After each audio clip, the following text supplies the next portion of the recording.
Guys આ બીજો દી છે આપણો વ્લોગ બનાવ્યાનો. આજ કાંઈ સારું લાગતું નથી, અલગ જ ફિલિંગ આવે બધી. આપણે અહીંયા સ્લેબ ભરાય છે સમાજે.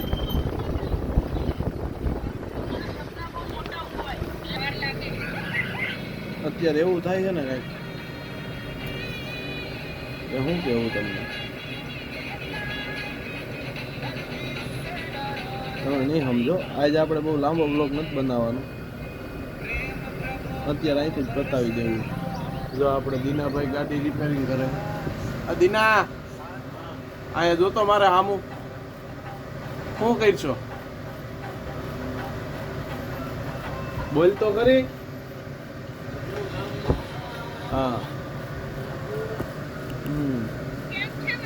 તો ગાઈઝ આઈઝ માટે બસ એટલું જ, નથી કાંઈ બહુ આગળ કેવું, ઈચ્છા નથી. કાલ કંઈક નવીન લઈ આવશું, જોઈએ. હવે હું એક રાહ જોઉં છું, એ રાહ ખતમ થાય ને ફોનની, પછી ફોન આવી જાય ને પછી.